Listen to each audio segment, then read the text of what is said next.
Muito obrigado, irmãos, pela oportunidade, pastor Ademir.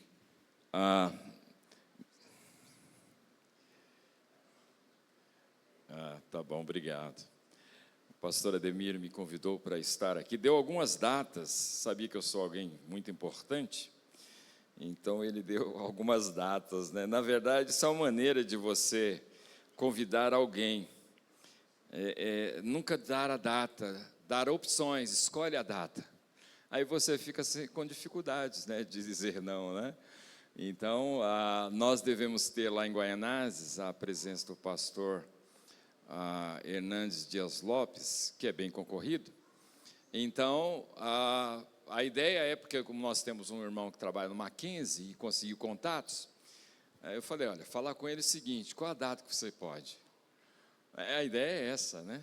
Então, o pastor Ademir fez isso, mas não porque seja tão concorrida, é porque ele é esperto mesmo, né? Então, ele me deu algumas opções, dentre elas essa data, do dia 23. E é um prazer estar aqui com os irmãos e poder compartilhar. Estou aprendendo a ser indaiatubano, que é diferente de ser paulistano, né? Nós temos algumas diferenças aí, mesmo estando no mesmo estado, é diferente, né? Eu moro aqui perto, disse que ainda que São Paulo eu morava na periferia, e lá é muito mais fácil de relacionamento do que aqui. Interessante, irmãos. Eu esperava que, vindo para o interior, a gente tivesse facilidade de contato. Não é assim. Eu tive dificuldade. Vizinho, fico procurando vizinho para conversar. Porque eles chegam e não olham para a gente. Interessante, não sei se todo mundo é assim, mas pelo menos a nossa realidade aqui. Em São Paulo é o contrário. Na periferia, pelo menos, eu acho que essa questão de classe média, tal, a coisa se torna um pouco mais distante mesmo. E a gente está aprendendo isso. Inclusive, esses dias, eu comprei gás, o carro estava passando lá, um senhorzinho, comecei a conversar com ele, ele atravessou a rua para pegar o botijão, ele falou, essa rua é perigosa. Eu, como um bom paulistano, falei, já pensei que tinha morrido uns 3 ou 4, tinha tido assalto aí, esses dias com a seta 50, não, a rua aqui é mão dupla. Então, estou aprendendo a ser, né? Mas, de fato, irmãos, é uma bênção estar aqui com os irmãos. Eu quero compartilhar sobre essa questão de retrato da igreja, eu acho que já está na tela aí, mas não é uma crítica amargurada, tá? Pelo contrário, nós temos muitas virtudes enquanto igreja brasileira, nós temos muitas coisas boas, saudáveis, abençoadoras, mas também temos coisas que a gente precisa ser vacinado. Nós precisamos sempre olhar para a nossa postura enquanto cristão e sempre estar reformando, que é uma frase de Martinho Lutero, que a igreja reformada sempre tem que estar reformando. Nós estamos sempre nos reunindo justamente para avaliar nosso coração, a nossa vida, a nossa caminhada, sempre nos aperfeiçoando. É como acontece nos navios, aqueles grandes navios, eles ficam em tempo nos estaleiros, para tirar aquela crosta que acaba se agregando ao casco, e o navio começa a ter dificuldade para navegar. Então, para o estaleiro, para tirar aquela crosta. Isso a gente precisa fazer costumeiramente, porque, como disse pela manhã, a nossa inclinação é pensar erradamente e agir erradamente. Essa é a nossa inclinação. Nós somos pecadores, ainda que redimidos, ainda que salvos pela graça, nós carregamos essa inclinação, que precisamos sempre nos patrulhar, sempre olhar para o nosso coração e ver a nossa postura, como nós estamos caminhando enquanto indivíduo, enquanto cristão, enquanto igreja. Então, essa palavra não é uma crítica amargurada, pelo contrário, é uma autoconfrontação. Porque quando nós preparamos um texto bíblico para compartilhar com os irmãos, nós nos confrontamos. Nós não estamos aqui para falar dos irmãos, nós estamos falando conosco. Inclusive, tantas coisas que nós pregamos que é desafio para nós mesmos. Nós sabemos tantas coisas, mas viver de maneira digna, isso é, equilibrando aquilo que sabemos com aquilo que vivemos, é graça de Deus e misericórdia, porque a gente conhece tanto, e nós vivemos tão aquém daquilo que sabemos. Verdade ou não é, irmãos? Nós conhecemos tantas verdades, e quando a gente vê o nosso estilo de vida, né, é a palavra digno, que está em Efésios capítulo 4, verso 1, que é uma transição da parte doutrinária para a prática, para a parte prática. E Paulo diz assim, que que nós devemos andar de maneira digna da vocação que fosse chamados. Quer dizer, a palavra digna é como se você estivesse equilibrando aquilo que você sabe, isso é aquilo que você é em Cristo com a sua vida. E de fato, essa questão, de fato, irmãos, é só a graça de Deus, porque a gente sabe tantas verdades. Verdade não é, irmãos? O Senhor é meu pastor e nada, a tradução talvez mais próxima, e nada me faz falta. Aí chega no domingo, a gente canta isso, na segunda-feira a gente começa a murmurar, esquecendo que nós temos o Senhor que cuida da gente. Verdade, não é, irmãos? Nós somos tão complicados, nós somos salvos pela graça, irmãos, é graça de Deus mesmo, não é? E nós precisamos sempre estar, então, olhando para o nosso coração e vendo a nossa postura enquanto igreja do Senhor. E aqui não estou fazendo uma crítica amargurada à igreja, pelo contrário, eu faço parte dela.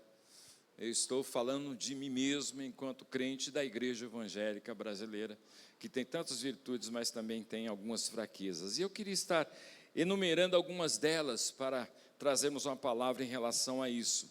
Primeiro, nós temos essa igreja triunfalista, que é a ideia, irmãos, de estar olhando para a nossa condição como sendo uma igreja vencedora em termos de propriedade, em termos de número. Essa ideia de prosperidade, sabe, de sermos maiores e melhores, de estarmos olhando para os nossos prédios, para as nossas propriedades, para o nosso número, e acharmos que nós somos essa igreja triunfal, que estamos aqui conquistando coisas, e, enfim, e nós temos essa vertente que tem, de fato, irmãos, feito tanta ruína na igreja. Porque às vezes o camarada vem para a igreja buscar a bênção. E eu fico pensando, já pensou se ele vem buscar a sogra, né? Então, a tribulação traz perseverança, obrigado, né? Mas imagine, irmãos, vem buscar a bênção. Ele não vem, nós não vimos para cá para buscar a bênção, nós vamos agradecer porque nós já fomos abençoados. Em Cristo nós recebemos tudo quanto nós precisamos. E bênçãos eternas. Nós somos abençoados aqui, com bênçãos temporais que vai ficar, mas nós temos em Cristo bênçãos eternas, que Ele conquistou para nós. Nós somos herdeiros dEle, nós recebemos dEle bênçãos inúmeras, alguns nós experimentamos aqui, dependendo do nosso coração aberto para receber, nós recebemos tanto aqui, e curtiremos a eternidade dessas bênçãos que nós conquistamos em Cristo. E vimos a igreja para adorar esse Deus que já nos abençoou, amém ou não? Nós já fomos abençoados, não é? Nós vemos aqui barganhar com Deus. Essa igreja de triunfalista, de propriedades, que se gabe em números e poder. Lá em São Paulo tem um templo de Salomão, não sei se você já foi no templo de Salomão. As pessoas entram, a Bíblia diz que nós somos o templo.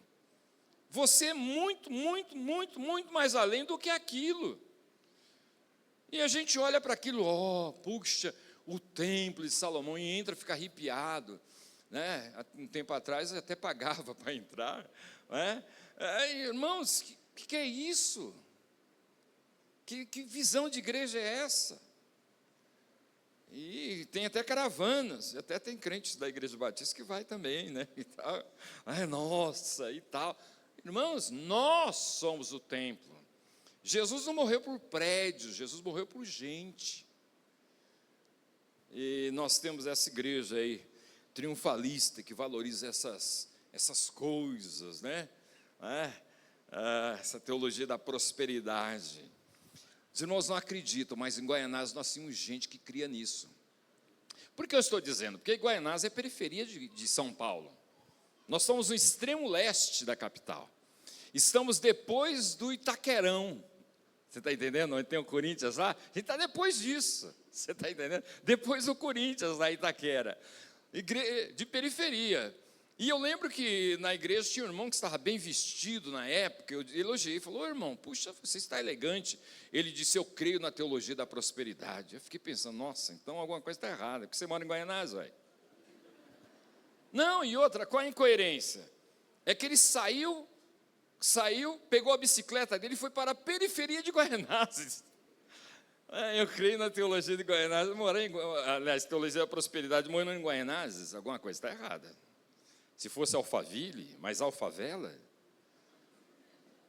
Irmãos, nós temos essa visão, isso influencia a igreja, porque começamos a olhar para isso e valorizar essas coisas. Uma igreja triunfalista, uma igreja competitiva, em vez de ser cooperativa, é competição. Qual é a maior, qual é a melhor? A conversa de pastor, quantos membros tem a tua igreja? Bom, primeiro a igreja não é minha, né? Mas tua igreja, quantos trabalham? Eu comentei hoje pela manhã, não é? Tem um pastor que, numa discussão, conversa entre pastores, e tem essas conversas, né? Um pastor disse, não, na minha igreja 50% trabalham, o outro 70%. Aí um pastor falou, na minha igreja todos trabalham. É mesmo? Qual a estratégia? Não, todos trabalham, uns para Deus, outros para o diabo, mas está todo mundo trabalhando. Quem não está de um lado, está do outro, não tem como escapar. Ou você é de um lado, não tem como ficar em cima do muro, né? Ou você é, ou você não é. Essa igreja cooperativa. E pela manhã, irmãos, eu compartilhei com os irmãos que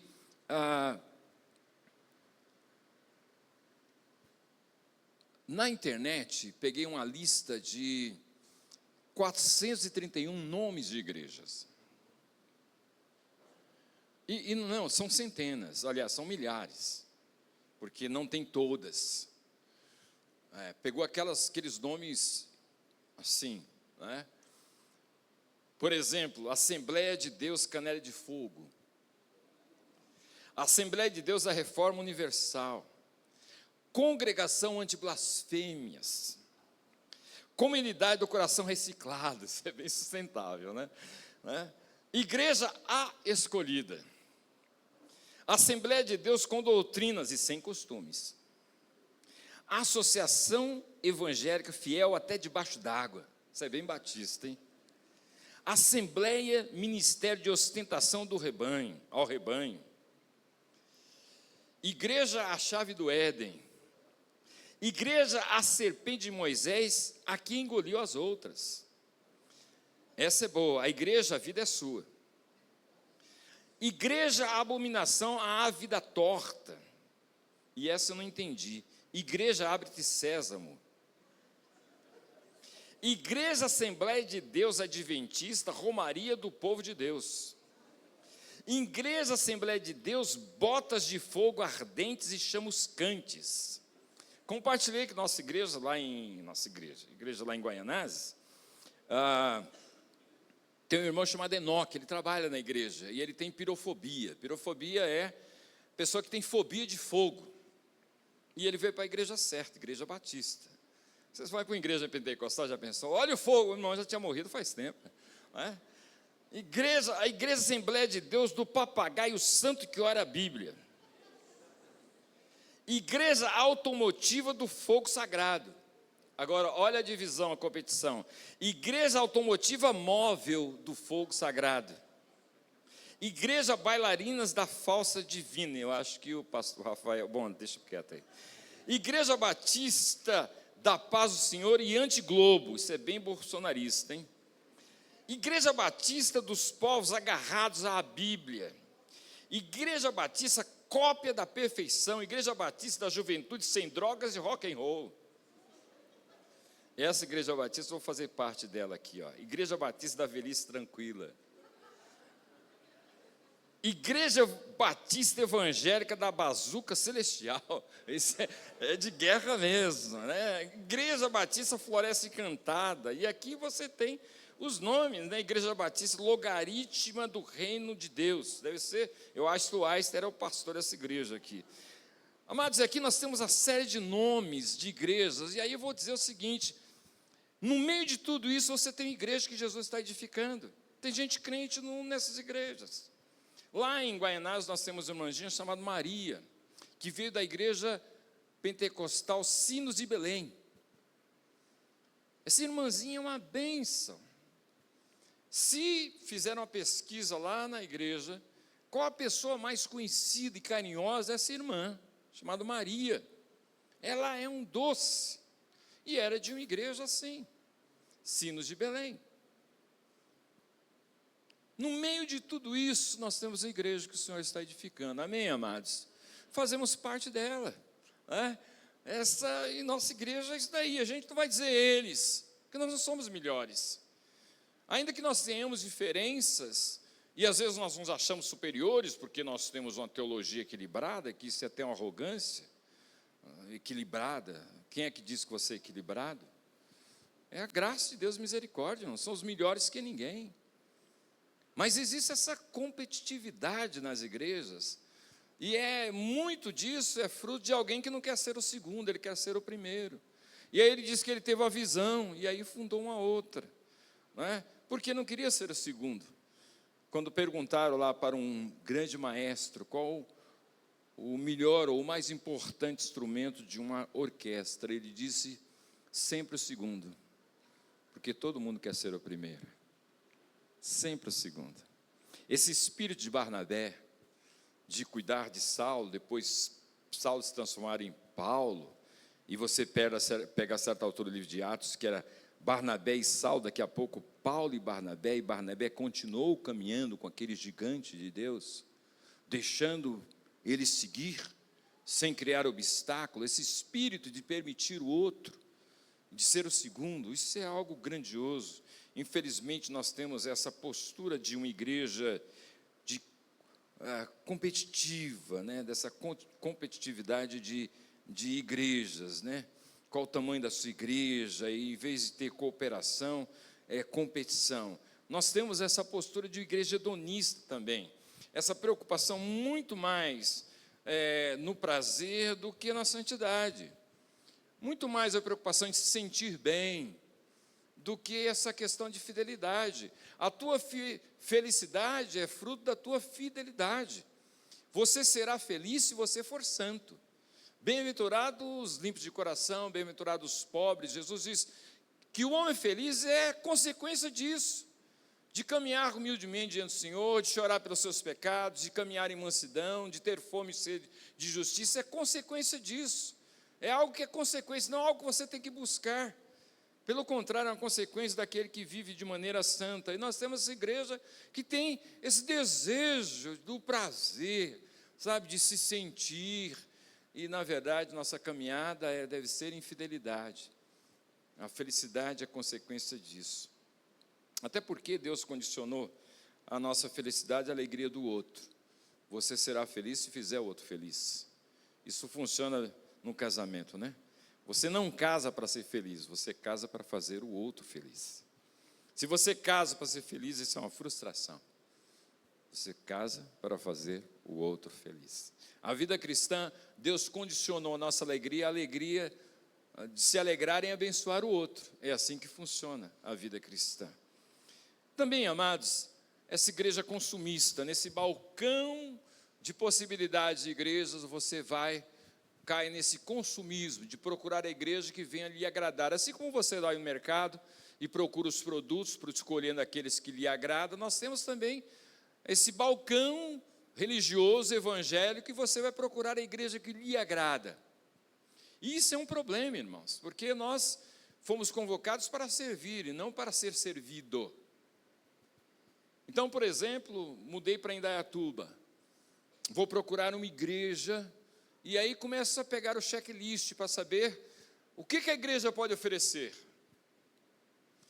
E vou naquela igreja e começo a olhar o nosso estacionamento, a recepção, o café, o banheiro, a estrutura de educação, se meus filhos vão ter aí um conforto, se eu vou estar confortável no culto, e aí vou fazendo esse checklist. E depois eu frequento várias, e aí depois eu vejo qual aquela que, na minha concepção, mais vai me oferecer o conforto. E é complicado, porque você tem que procurar igreja que precise de você. Não para se servir, mas para servir. É isso que tem ensinado lá na igreja em Guaianazes. Procure a igreja que você vai ser útil. Não é aquela igreja que vai oferecer para você o melhor, mas que você seja bênção ali. Mas que você faça diferença, porque você foi salvo para servir. Infelizmente, nós temos essa e acabamos sendo influenciados. A igreja é uma cultura, uma subcultura, uma cultura maior. Nós somos influenciados. Somos influenciados pelo mundo. O mundo nos pressiona para a gente pegar um modelo, maneira de viver, se amoldando a ele. Somos influenciados por essa questão evangélica e que nos bombardeiam pela mídia, pelos testemunhos, enfim. E aí e a gente precisa de fato ter uma postura bíblica. Qual deve ser a nossa postura? Qual deve ser a nossa caminhada? Eu quero compartilhar com os irmãos uma proposta bíblica, que é bíblica e desafiadora, que anda na contramão desse estilo de vida que vem até nós, proposto aí, ou imposto até, por esse meio evangélico. Até porque é proposta, não é imposição, é proposição. Deus não impõe, Deus propõe. Se você quiser me seguir, você nega a si mesmo, toma a sua cruz, se você quiser. Lá em Hebreus capítulo 12, fala da proposta, a carreira proposta, né? E depois fala da proposta de Cristo, porque entre a alegria, a experimentar a alegria, ele resolveu aceitar o sofrimento, por causa da proposta. Então é uma proposta, não é imposição. Então a gente propõe, porque a palavra de Deus não impõe, diz, olha, é esse o caminho. Agora você escolhe se você quiser. Sábio será se você atentar para aquilo que o Senhor ensina, né? Para aquilo que o Senhor ensina. Então não é essa questão de pesar a mão, de que Deus vai te castigar, não. Deus propõe. Cabe a cada um de nós aceitar a proposta dele. Então quero compartilhar essa proposta bíblica que está em Atos capítulo 28, os versos de 1 a 10. Parou aqui? Não? Isso, obrigado. Está indo para frente. Tá, quero voltar. Acabou, legal, volta de novo aí. Não ensaiamos aí, isso. A igreja triunfalista, competitiva, hedonista, consumista, isso, obrigado, irmãos. Atos capítulo 28, os versos de 1 a 10. Uma vez em terra, verificamos que a ilha se chamava Malta. Os nativos nos trataram com singular humanidade, porque acendendo uma fogueira, acolheram a todos nós por causa da chuva que caía e por causa do frio. Tendo Paulo ajuntado e atirado à fogueira um feixe de gravetos, uma víbora, fugindo do calor, prendeu-se-lhe na mão dele.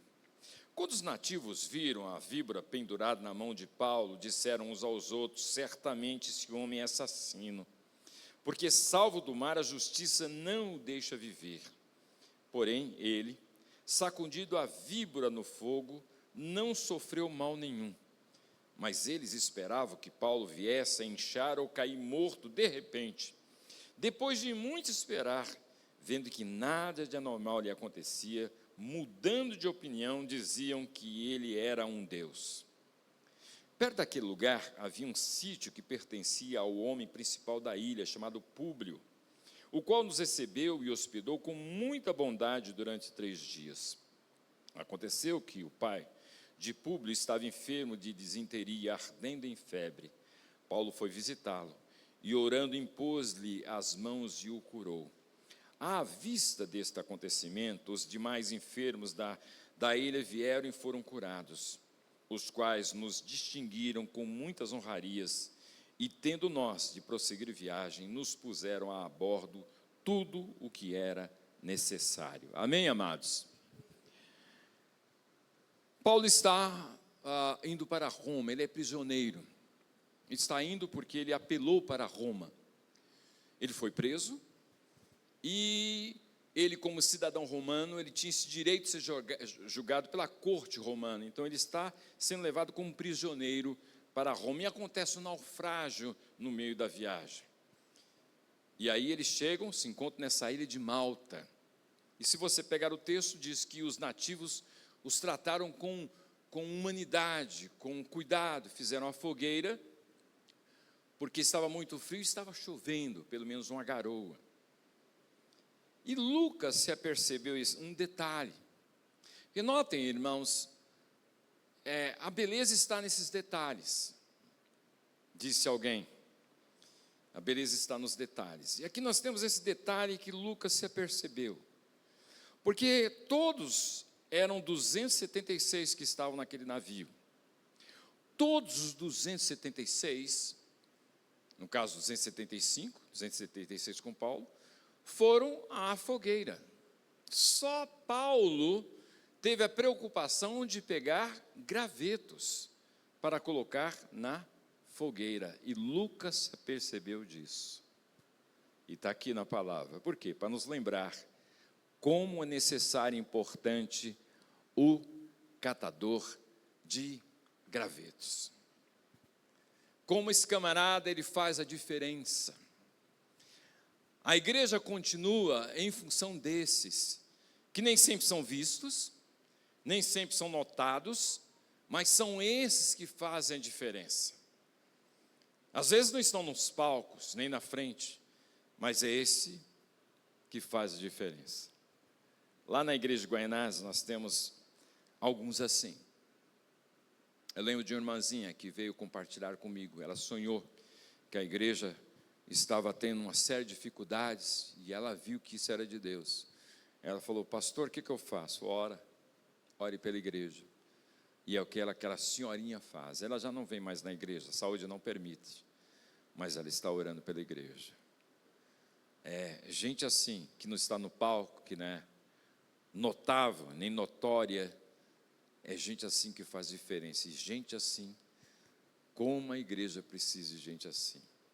Faz uma falta tremenda. De 276, apenas um foi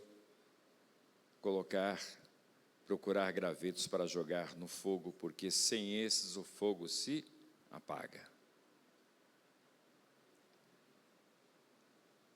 A necessidade de catador de gravetos. Vamos identificar esse camarada. Quais são as características do catador de gravetos?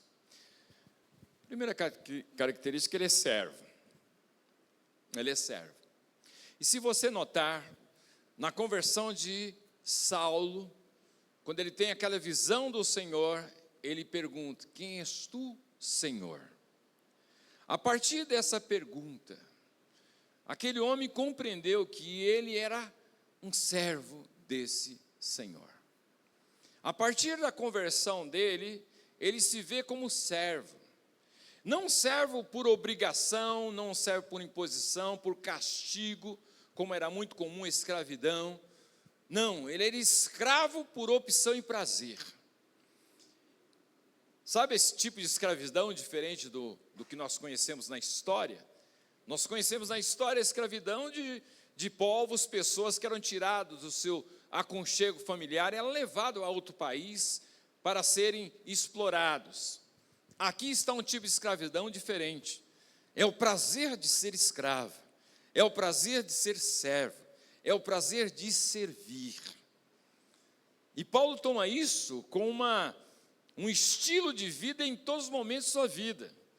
Você vai ver que esse homem é útil em todo local que ele está. Não há um momento na vida desse camarada que ele não fosse útil para Deus. Ele é útil na viagem, ele é útil no trabalho, ele é útil inclusive na prisão. Na prisão, ele escreve cartas, e nós temos dentre as 13, nós temos 6 cartas que foram escritas nas prisões do apóstolo Paulo, quando estava preso. É como Deus falou: olha, eu vou dar um pit stop, você é um camarada você precisa parar um pouquinho. E Deus deu esse pit stop na vida do apóstolo Paulo nas prisões. Diz Orígenes, um dos pais da igreja, que Paulo experimentou em sua história pelo menos 7 momentos de prisão, inclusive a última, que ele veio a ser martirizado. Ele foi útil ali. Ele foi útil conquistando gente ali. A carta a Onésimo, justamente ele estava na prisão, né?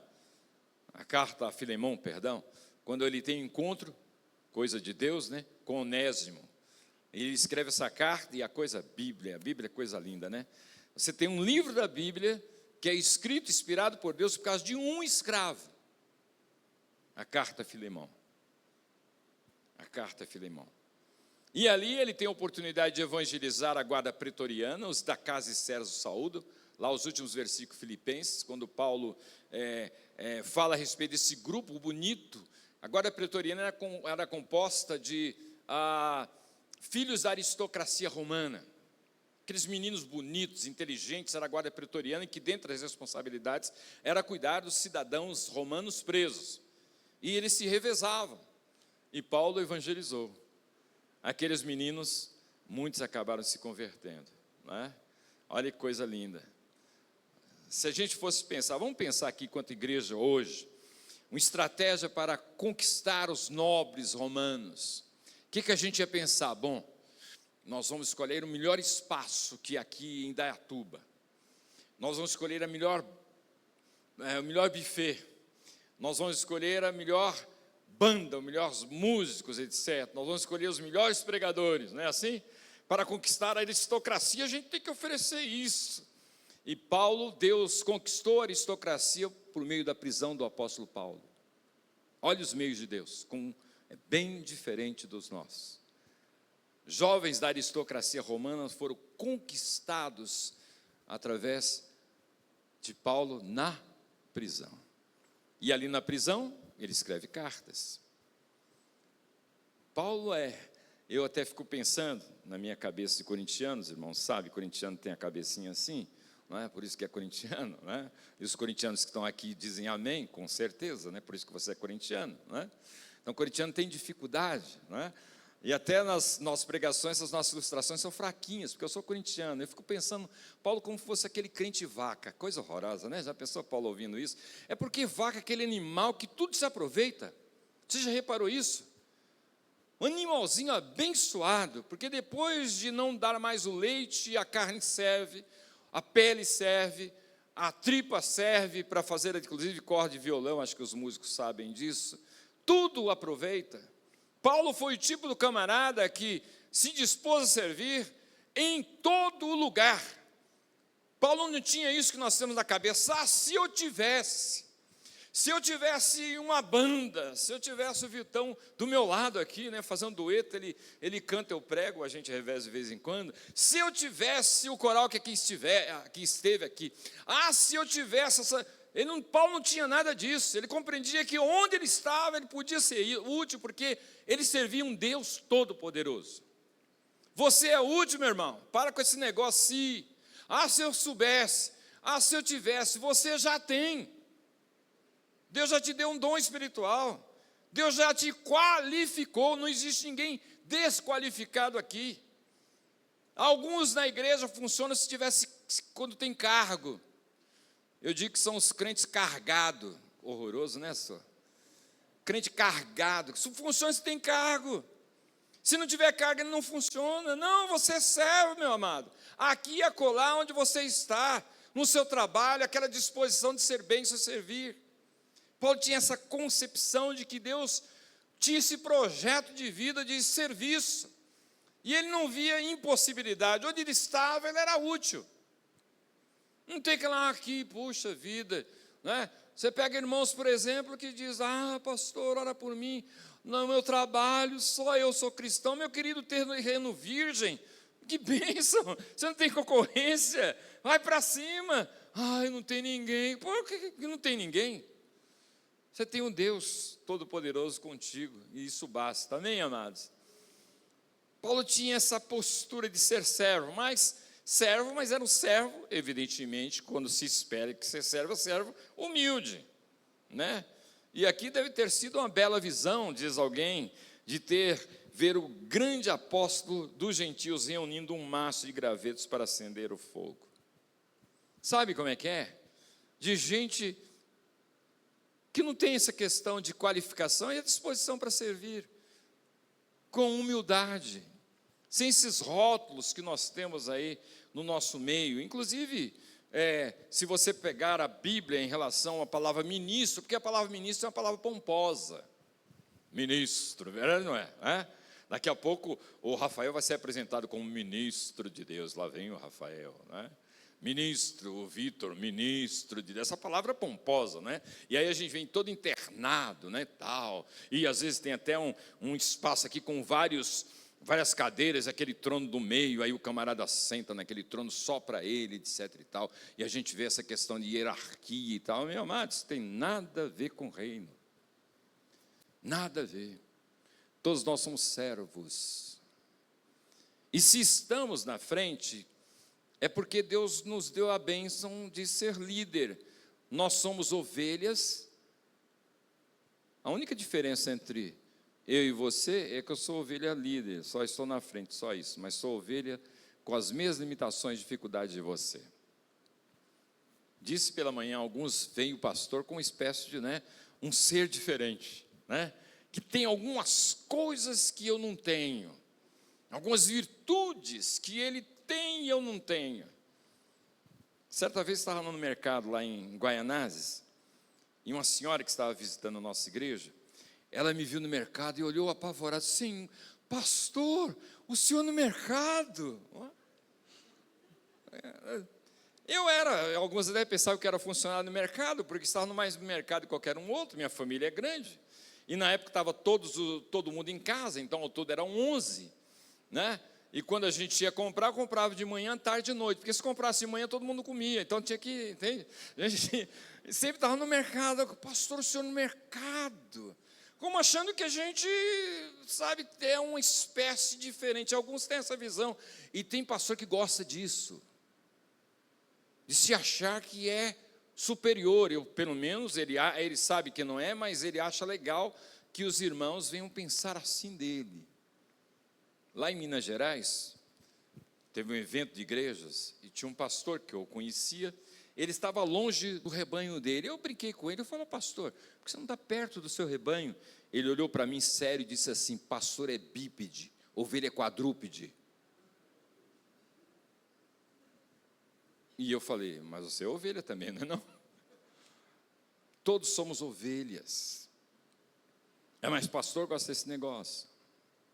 Às vezes você vê esse negócio de ser alimentado, e o povo gosta de alimentar isso, e o pastor gosta.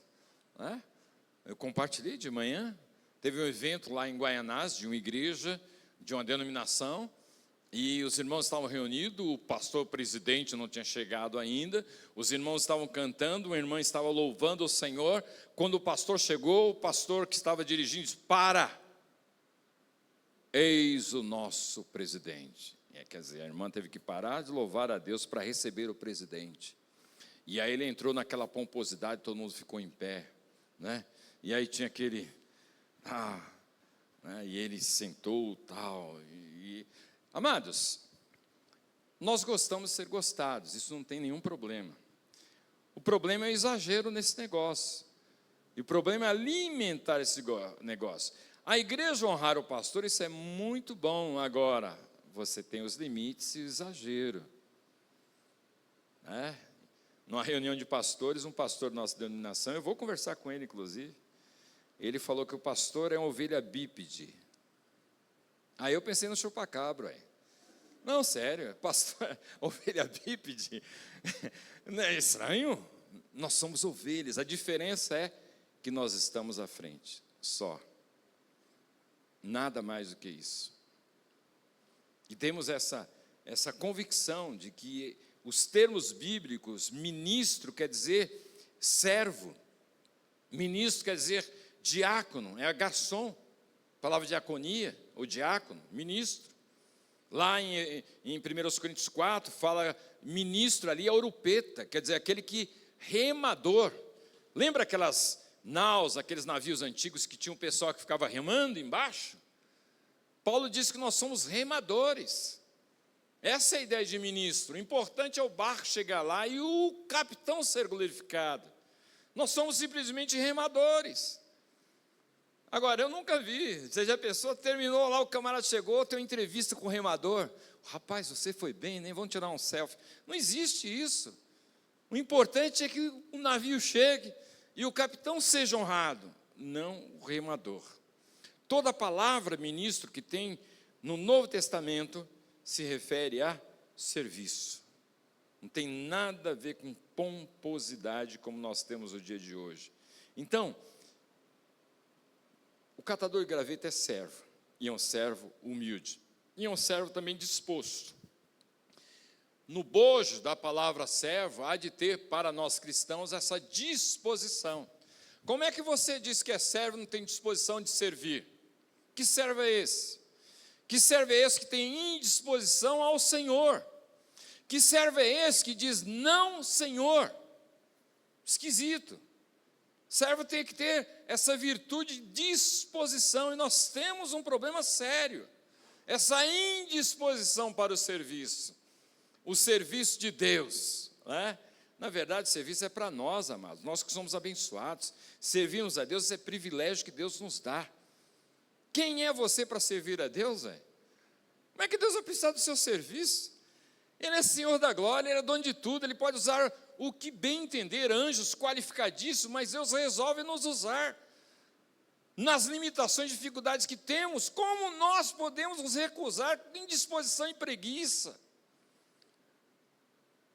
De vir à igreja parece que vem em padiola, já vem empurrado, e vem daquele jeito, e senta na igreja daquele jeito, olhando para o relógio, né, doido para ir embora, numa indisposição tremenda.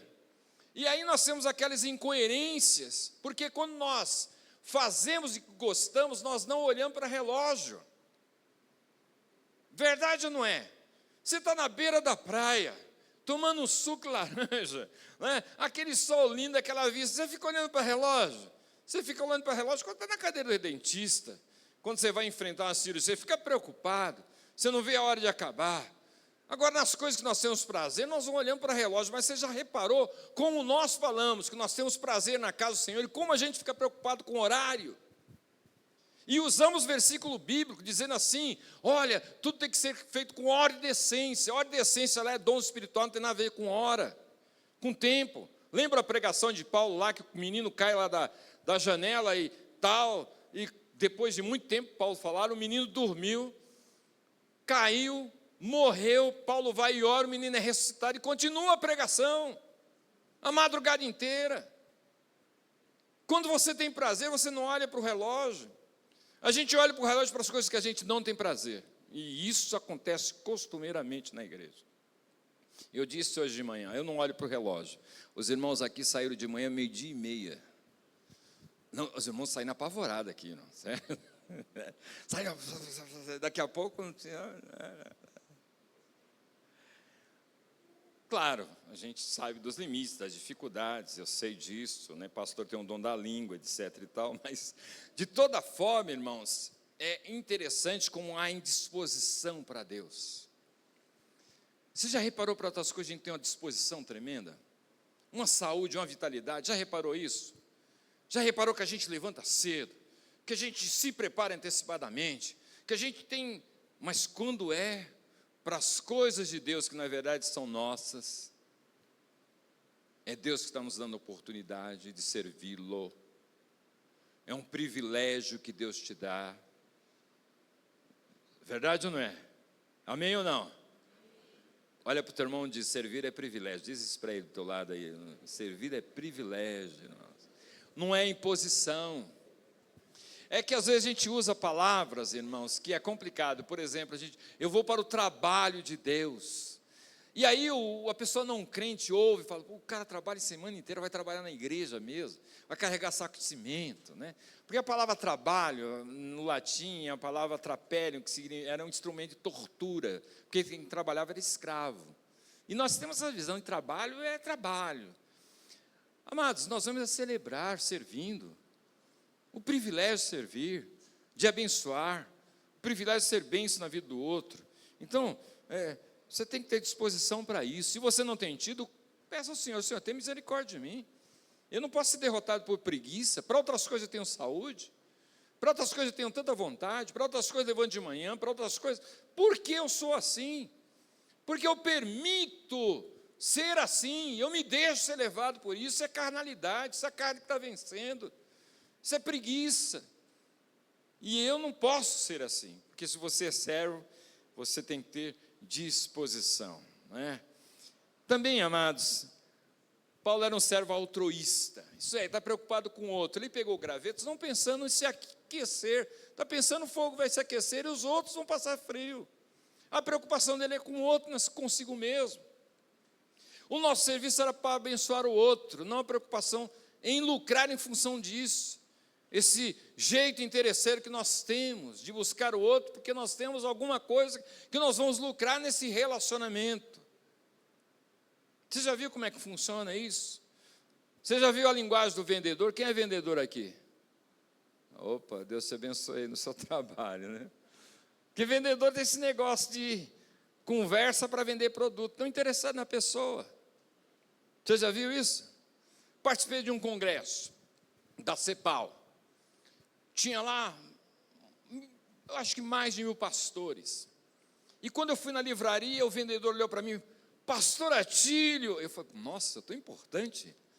No meio de tanta gente, ele me reconheceu. Da Igreja Batista de Guaianazes, né? Pastor, e aí eu fiquei todo envolvido. Mas eu estava com um crachá desse tamanho, com o meu nome, a igreja que fazia parte. E o camarada, ele queria vender livro. Você sabe esse negócio? A pessoa procurar você, porque vai lucrar nesse negócio, nesse relacionamento, vai tirar algum proveito disso. Nós, irmãos, devemos servir em troca de nada, devemos abençoar em troca de nada. Nosso interesse é que o outro, nosso interesse é esse, que o outro seja abençoado, ponto. E não ter retorno disso, de depois ficar lá, poxa, você viu, eu fiz o bem, e o camarada, isso é problema dele. A tua responsabilidade é abençoar, lava as mãos em relação às consequências, isso é problema do outro, não é seu. Se ele vai reconhecer ou não, se ele vai aceitar ou não, isso é problema dele, a nossa responsabilidade é abençoar. E aqui Paulo está pegando gravetos, preocupado, interessado na bênção do outro. E essa de ter uma virtude, a de ser a nossa caminhada, né? De ser altruísta, preocupado com o outro, abençoar o outro. Mas também, amado, esse servo era visionário. Paulo ouviu que o fogo iria apagar, então precisava pegar feixes. Mas notem, visionário mais prático, não é aquele negócio de ter visão e não desembocar, sabe, na mente ter visão e os pés não caminharem juntos. É ter visão e ir para cima. Deus te deu um sonho, Deus colocou no seu coração um projeto, vá para cima. Você não tem nada a perder. Amados, a vida é cheia de risco, e se você ficar no seu cantinho, encaramujado ali, esperando acontecer, não vai acontecer nada, a não ser se você se dispor, vai para cima.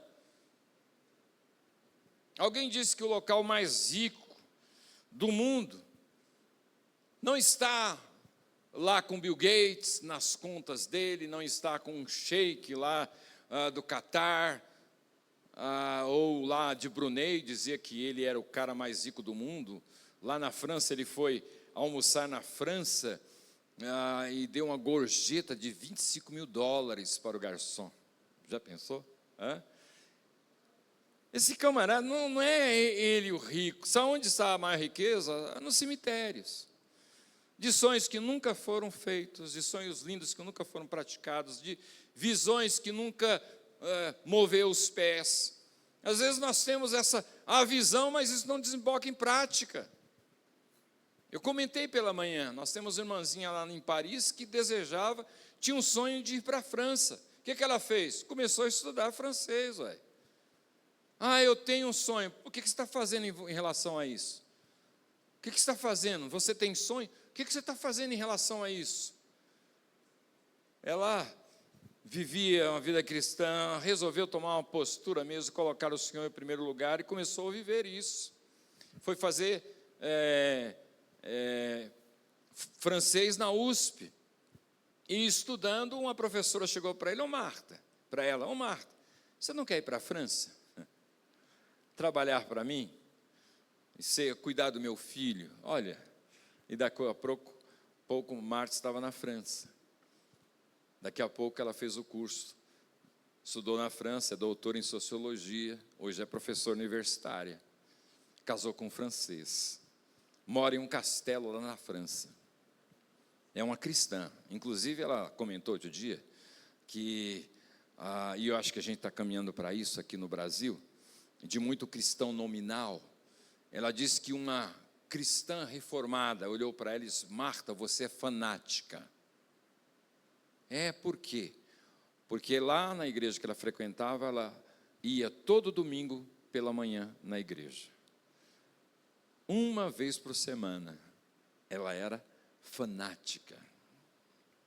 E a gente está caminhando para isso, né? Você já reparou que a gente sempre está reduzindo esse negócio de envolvimento, de cada vez mais enxutinho, cada vez mais assim, para adequar o nosso modelo de vida. Você já viu como a gente está enxugando, né? Entende? E outras coisas estão tomando lugar. Servo visionário. Paulo viu que iria apagar o fogo, precisava de gravetos, e aí ele agiu. Mas também é um servo que não faz acepção de pessoas. Você vai notar, o texto diz que Paulo abençoou o pai de um homem rico da ilha. Ele ficou 3 dias na casa desse homem rico, chamado Públio. E o pai de Públio estava com febre e disenteria. Paulo orou, impôs as mãos e ele foi curado. Aí diz o texto, em função disso, porque essas coisas boas Deus usa com uma fama saudável, uma propaganda bonita, de maneira que muitos se interessaram e foram buscar o apóstolo Paulo. E Paulo abençoou a muitos ali na ilha, orou por muitos, e aí não só o rico, mas também os outros. Não só os de Alphaville, mas também os de Alfavela. Não só os palmeirenses, são paulinos, mas também os corintianos. Entende bem? Sem essa acepção de pessoa, você já reparou que isso na igreja acontece? Muitas questões de acepção. De você receber bem, depende o pedigree, depende... Já viu como é que funciona? E isso está no nosso coração. Verdade ou não é? Para na sua casa, um Mercedes prata. Desce um senhor todo elegante, com o terno Armani. Na segunda-feira, o que acontece com você, irmãzinha? Ela já vai se produzir para receber, verdade ou não é? Porque segunda-feira a gente sabe quem é quem, né? Domingo a gente se produz, né? Segunda-feira, aí ela vai lá, coloca peruca, né? Chegou lá, pois não, aí chega aquele homem elegante, etc e tal, não é assim? Aí se chega na sua casa, para alguém com carrinho, chinelinha havaiana com preguinho embaixo, joelhinho sujo, camisa do corintiano, chega lá na sua porta, bate, como é que você recebe? O que você quer? Não é assim, irmãos? Olha como isso influencia, irmãos. Esse homem servo, ele não fazia acepção de pessoas. Os da Mercedes e os corintianos, bem tratados, bem cuidados, porque ele olhava as pessoas com os olhos de Deus, não essas categorias que nós temos aqui na nossa sociedade, de sermos medidos pelos bens que possuímos, pelas roupas que usamos, verdade ou não? Lá em São Paulo é assim. E essa calça aí você diz, olha, a calça que eu comprei, existe jeans aí de 4 mil, 5 mil reais, aí a pessoa fala, comprei esse jeans e tal, é mesmo? Então, você comprou aonde? Porque não só basta a calça, tem localidade, entende? Onde você comprou, você é medido por isso, você é avaliado por isso. Esse é o mundo que vivemos. E isso vai influenciando o nosso jeitão também. A gente começa a olhar as pessoas com categorias. Esse sim, esse não, esse sim. Aqui nós temos Paulo, esse catador de gravetos, que servia ao Senhor sem fazer acepção de pessoas. Mas notem, irmãos, esse camarada também tem obstáculos. E o primeiro obstáculo é a serpente. Se você pegar o texto, apenas Paulo foi picado. Ninguém mais. Só ele. Por quê? Porque esse camarada faz a diferença. É esse que faz com que o fogo não se apague. É ele instrumento de Deus para que a coisa continue, o fogo continue. Se esse camarada, se não tiver esse, vai ter frieza. A coisa vai ser aquele frio sepulcral, sabe? É esse que faz a diferença. E a serpente picou justamente esse catador de gravetos. E aqui você tem essa figura bíblica, a gente sabe quem é a serpente. Essa serpente, a gente sabe quem é. Aqui, de fato, é uma serpente, mas simbolicamente nós sabemos que a serpente, ela está preocupada com o catador de gravetos. Ela não está preocupada com esse pessoal do foguinho. Tem muita gente, foguinho só vem querer curtir o foguinho. Mas essa pessoa que faz com que o fogo aconteça, é esse que faz a diferença. E a serpente está preocupada com ela, com essa pessoa.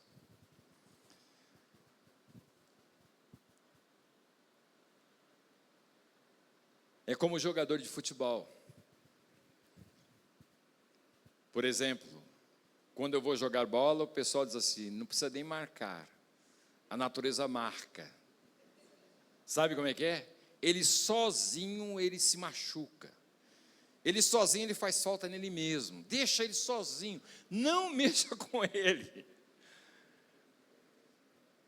O diabo diz para os demônios, olha, deixa ele quieto, não mexa com ele não. Ele sozinho, ele se enrola.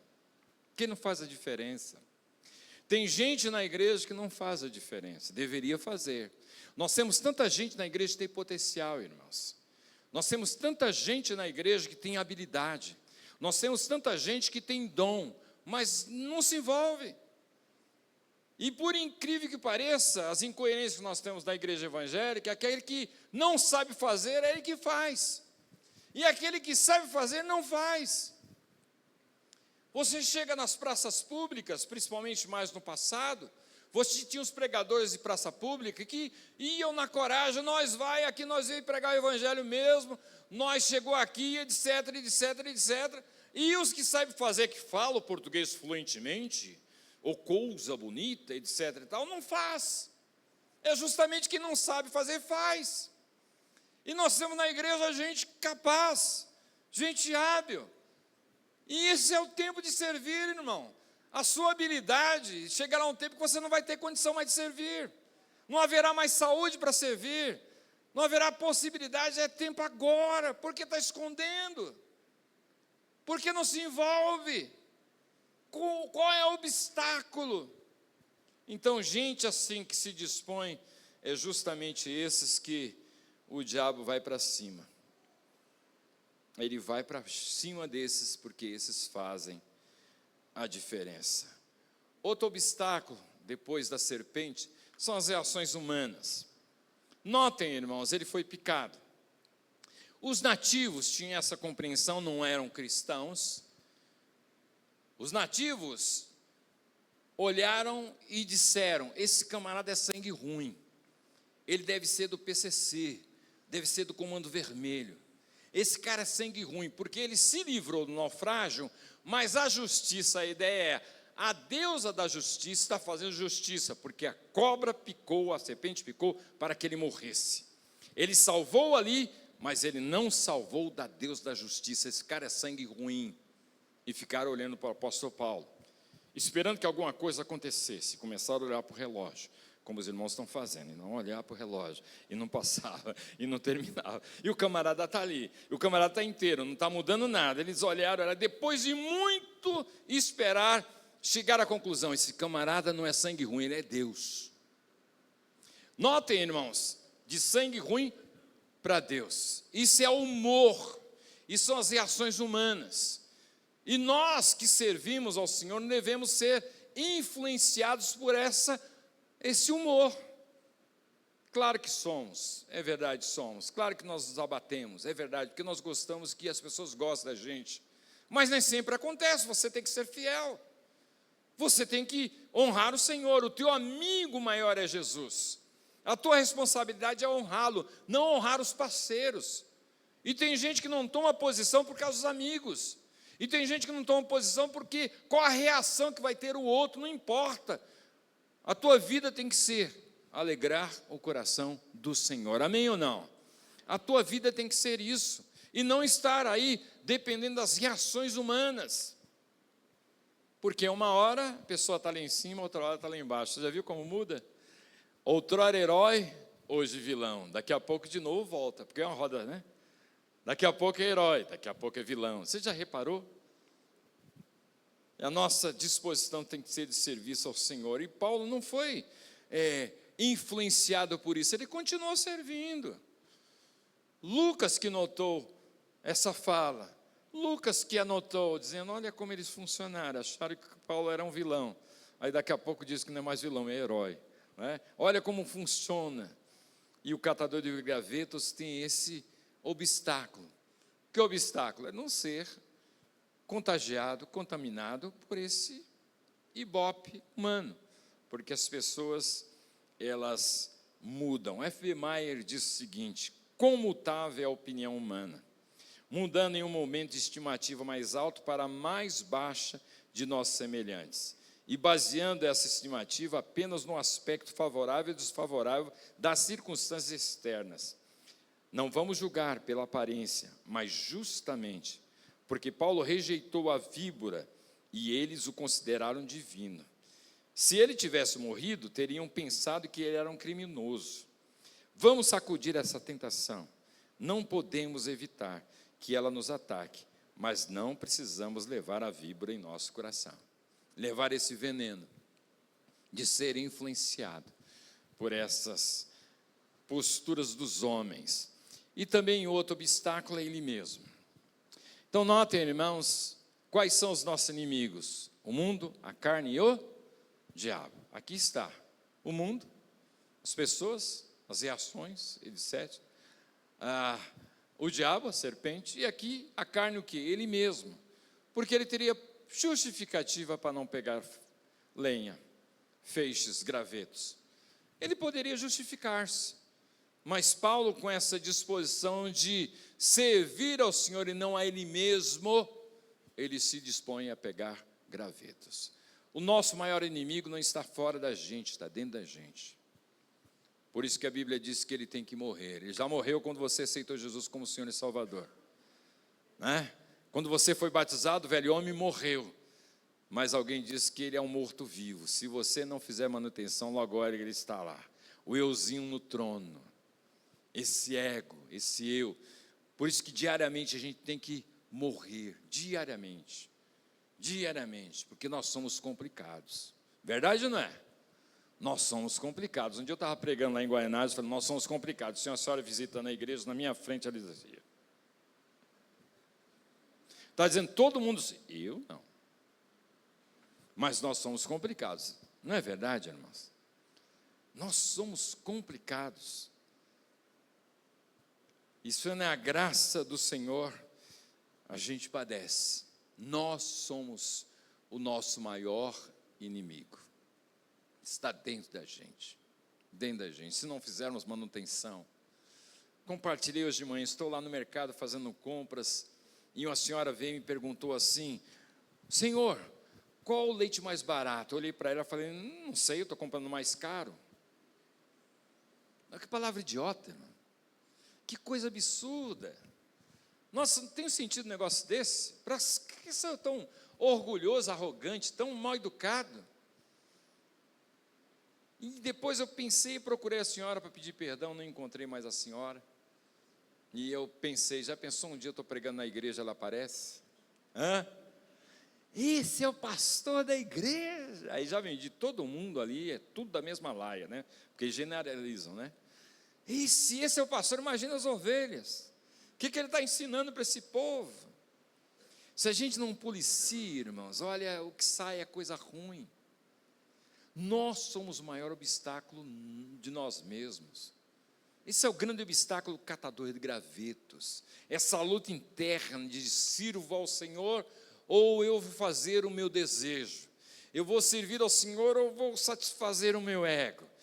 Sabe essas lutas que você teve para vir na igreja hoje? Principalmente você que veio e choveu, eu vou, não vou, o sofá ali, a televisão ali, na verdade não é.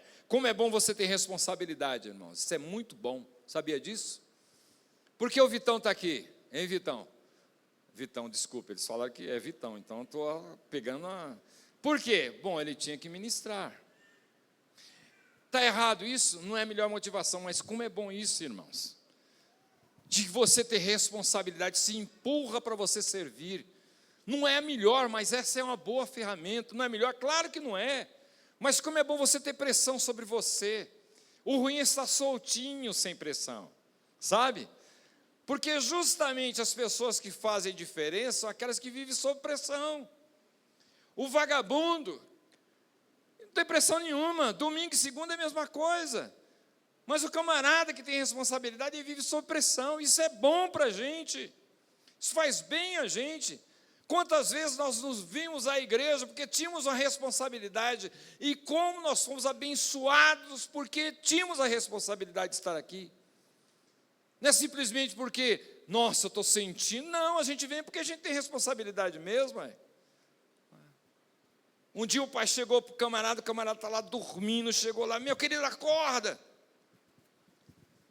Eu não vou lá, o pessoal não me trata bem. Mas você tem que ir. Não, eu não vou, o pessoal não é legal comigo. Não vou, porque eles me tratam mal, o ambiente é tão ruim do meu trabalho. Você tem que ir, rapaz. Não vou, você tem que ir, você é o diretor da escola.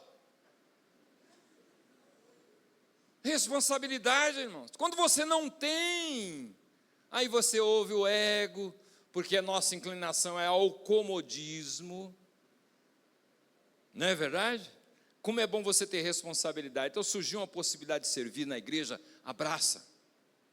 Isso faz bem para você. Isso te ajuda a fazer manutenção da sua vida. O fato de você pregar, dar aula ou ter envolvimento faz você cuidar da sua vida.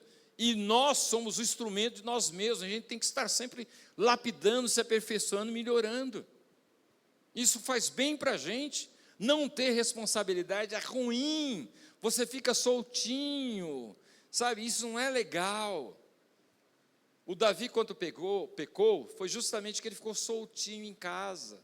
Deveria estar na batalha, ficou soltinho, levantou tarde, foi lá naquela mesa farta, né? Aquele café mineiro, né? Aquela coisa linda, né? Aquele café paulistano que é corajoso, vem sozinho, né? Aquele corajoso, só ele, nada mais, né? Assim, e às vezes vem tão fraquinho que em vez de açúcar é biotônico, coloca, né? E vem aquele negocinho, aquela mesa farta, depois de comer, ele se espreguiçou, e ele olha, tem uma janela indiscreta, e ali começa.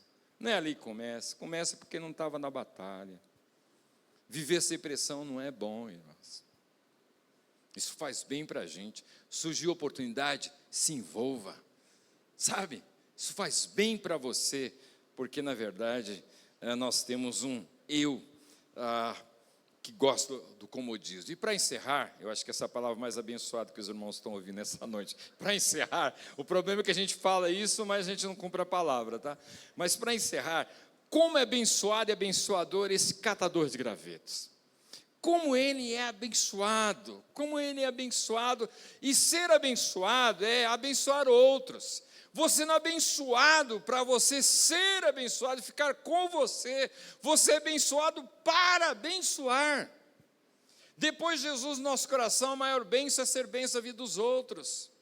Isso é o projeto de vida, ser bênção.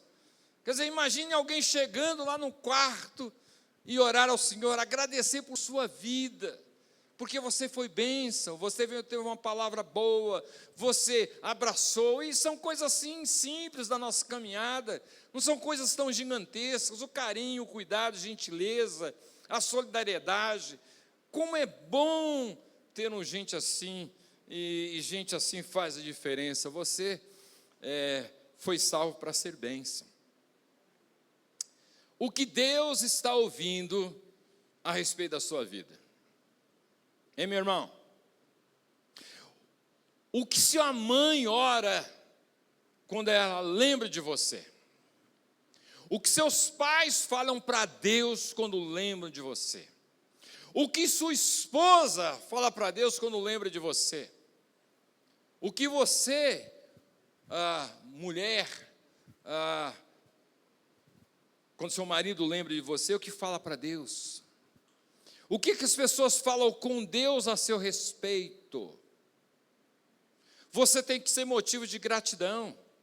Você já pensou Deus ouvindo costumeiramente: Senhor, tem misericórdia dele, Senhor, tem misericórdia dele, ele está na igreja, vai dar mão ao testemunho do seu trabalho, tem misericórdia dele que não tem prazer nenhum em envolvimento com o Senhor, tem misericórdia dele porque o testemunho dele é ruim, ele é desonesto, tem misericórdia dele porque ele é mentiroso. Você já pensou Deus ouvir isso costumeiramente? O que Deus está ouvindo? Quando as pessoas falam a teu respeito para o Senhor, pois é, o catador de gravetos é motivo de gratidão. E notem, irmãos, as mesmas mãos que colhem gravetos são as mesmas mãos que impõem as mãos em um homem rico, e as mesmas mãos abençoam toda uma ilha. São as mesmas mãos. Olha como Deus honra o catador de gravetos. Olha como Deus honra essa disposição de servir, sabe?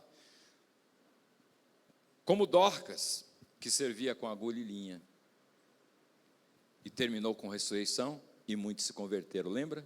Começou com agulha e linha. O que você sabe fazer? Deus quer usar o que você sabe fazer. Não ficar, se eu tivesse, o que você sabe fazer. No reino, todos somos úteis. Olha para o teu irmão e diga assim: no reino todos somos úteis. Todos somos úteis. Todos somos. Agulha e linha terminou com ressurreição e muita gente se convertendo. Agulha e linha. Aqui o graveto, o catador de gravetos abençoa toda uma ilha. E olha, ele é honrado aqui e honrado eternamente. Ele é honrado aqui, porque o texto diz aqui, se você ler o texto, diz aí, que ele foi honrado com muitas honrarias, diz o texto aí, tendo de prosseguir, diz o texto aí, versículo 10, os quais nos extinguiram com muitas honrarias, e tendo nós de prosseguir viagem, nos puseram a bordo tudo o que é necessário, continuar a viagem. Todos foram abençoados por causa de um catador de gravetos. Olha que coisa. Por causa de um, todos foram abençoados, com muitas honrarias, e o suprimento necessário, e até muito mais que isso. Honrado aqui, e honrado eternamente. Se você pegar o texto, lá no capítulo 27, eu vou ler para os irmãos a partir do verso 21, está acontecendo a tempestade.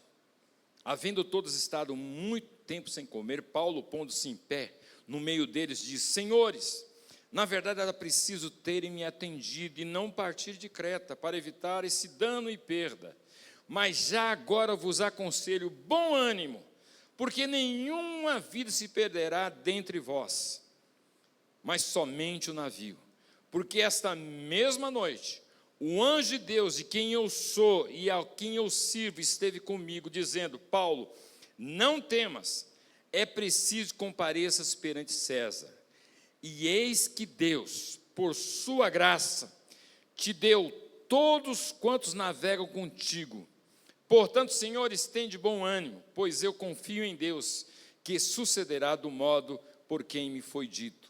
Porém, é necessário que vamos dar a uma ilha. O que Deus, olha que palavra. O anjo apareceu e trouxe essa palavra. Eis que Deus, por sua graça, te deu todos quantos navegam contigo. O que o texto está dizendo? Que todos os 276 iam se converter e se converteram. Todos. O que significa, irmãos? Que uma ambição que nós devemos ter é galardão. Ajuntai tesouros lá nos... Como nós fazemos isso? Servindo ao Senhor, sendo bênção à vida dos outros. Dentre as bênçãos, é sendo instrumento para a salvação de pessoas. E quando chegarmos na glória, aqueles que morreram antes da gente vão nos receber. Sabia disso? Alguns acham que chegou na glória vai ter um delete, ninguém vai lembrar de nada. O que eu estou fazendo aqui? Não, a gente vai lembrar de tudo isso e muito mais. Perguntaram para o pastor certa vez, pastor simples, pastor, quando chegar no céu a gente vai reconhecer os outros, vai saber de tudo isso que está acontecendo aqui. Aí o pastor falou, como bom corintiano, pastor, o irmão, você acha que eu vou ser mais burro do que eu sou aqui? Será que eu não vou saber das... Claro, você pega o livro de Apocalipse, é o livro que louva a salvação. Vamos lembrar de tudo isso e muito mais. E aqueles que foram instrumentos para a salvação da sua vida, e você foi instrumento para a salvação de pessoas, vão te receber na glória. Você já pensou que privilégio? Alguém te abraçar e dizer assim, meu amado, Deus me salvou, é verdade, mas você foi instrumento. Eu estava caminhando para o inferno, e o Senhor, você foi instrumento de Deus para a minha salvação. Você já pensou esse privilégio? Só aqui, 276, Deus deu a Paulo essa honra, porque o catador de gravetos é honrado aqui e honrado eternamente. Se porventura aqui não tiver honra, não importa, importa naquele dia, porque naquele dia a honra é eterna. Aqui a honra tem essas variáveis, mas lá não. Servo bom e fiel, fosse fiel no pouco, sobre o muito te colocarei. Você já pensou você ouvir isso do Senhor da glória?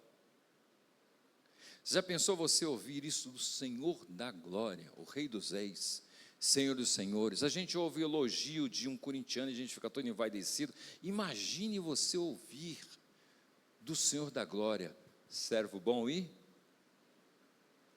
Isso já bastava, toda a sua dedicação.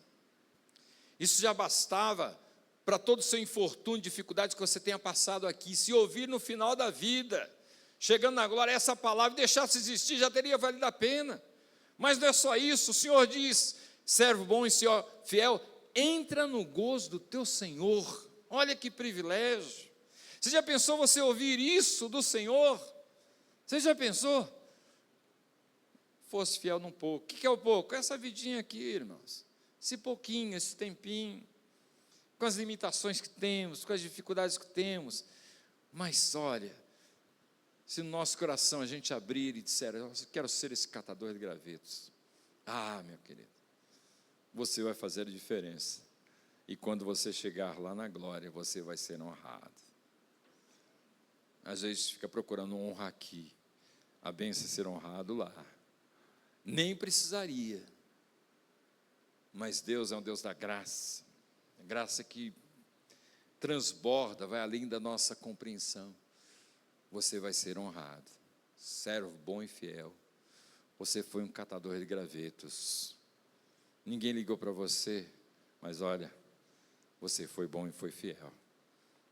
Entra no gozo do teu Senhor. Que bênção, não?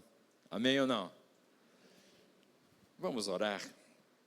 Eu queria orar com você. Não sei o que Deus ministrou ao seu coração, mas se porventura Deus falou ao seu coração e você resolve tomar uma posição diante daquilo que o Senhor falou. Porque Deus, quando fala no nosso coração, é que Ele tem proposta muito melhor do que você está vivendo. O que Deus requer de você, essa disposição de fé, de se colocar à disposição dEle, de se colocar nas mãos dEle, tomando essa postura, eu quero ser um catador de gravetos. Se não tem sido, eu quero ser. Se tem sido, Senhor, eu quero reafirmar esse desejo de continuar servindo ao Senhor. Se Deus semeou no seu coração uma palavra dentre aquelas que foram faladas e você quiser orar comigo, eu queria que você ficasse em pé onde você está. Eu estarei orando por você e com você, e com você, e com você. É sua tomada de posição em relação à palavra que foi ministrada. É a palavra de Deus. E se Deus falou, eu vou tomar essa posição, porque a proposta de Deus é a melhor que existe. Senhor, muito obrigado por esse tempo de graça que o Senhor nos dá, essa graça maravilhosa, de dentro de tantas bênçãos, essa graça de nos reunirmos para meditarmos na Tua palavra, para cantarmos louvores ao Senhor, para olhar para o nosso coração e reavaliar a nossa postura, para aperfeiçoar a nossa caminhada com o Senhor. e ouvimos essa palavra, Senhor. Ó Deus, que o Senhor encontre aqui muitos catadores de gravetos. Eu quero me dispor, ó Deus, de ser um desses, de estar preocupado em te honrar com o meu serviço, sem ter essa preocupação com os outros, no sentido de ser elogiado, aplaudido, reconhecido, mas de ser um instrumento de tuas mãos para abençoar outros. Ó Deus, abençoa cada um dos meus irmãos, nessa disposição de servir ao Senhor, que a partir de hoje, a vida seja diferente, a caminhada seja diferente, e que teu nome seja glorificado, Senhor. Em nome de Jesus, muito obrigado, Pai. Em nome de Jesus nós te louvamos agradecidos, Senhor. Amém. Amém.